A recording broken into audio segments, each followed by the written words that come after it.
A questão aborda o tema do iluminismo, a partir de um texto que diz o seguinte: o iluminismo chama intelectual que acendeu as labaredas das revoluções liberal, democrática e socialistas. Não que o iluminismo seja socialismo, mas o iluminismo abriu um caminho revolucionário que mais tarde culminou numa filosofia muito radical e até contrário ao iluminismo, que é o socialismo. Contrário no sentido de que um dos princípios básicos do pensamento iluminista é a defesa do direito individual de propriedade, e o socialismo contesta esse direito individual. Representa o despertar dessa fé.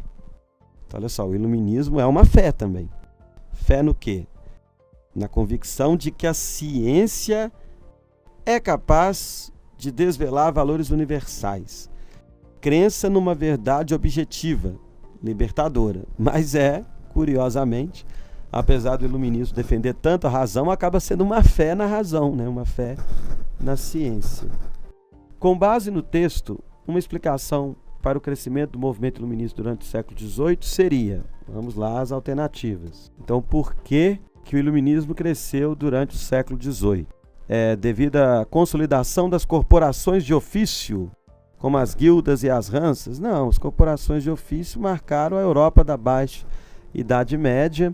As corporações de ofício, elas querem controlar o mercado, coisa que o iluminismo contesta ao desenvolver o pensamento liberal. Então, a ideia do iluminismo é a defesa da liberdade no campo da economia também, da livre concorrência. E as corporações de ofício, elas surgiram na Idade Média justamente para evitar a concorrência. Letra C. Descrença nos princípios religiosos, como a fé e a caridade. Falso, porque muitos filósofos do iluminismo acreditavam na existência de Deus, alguns deles tinham religião e tinham fé na ciência, como o próprio texto diz. Desvalorização das alternativas liberais, como o livre mercado e a concorrência. Ao contrário, o iluminismo defende as alternativas liberais. A liberdade individual, a liberdade de expressão, a liberdade religiosa e o livre comércio. Letra E. Privação dos direitos sociais pelos monarcas absolutistas, como a saúde e a educação. Falso, porque os iluministas também não defendem esses direitos sociais.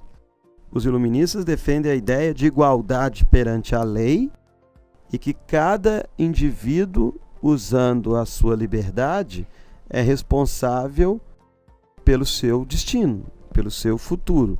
Cada indivíduo, através das suas capacidades, vai garantir a sua existência e os seus direitos sociais, e não o Estado que deve garantir isso.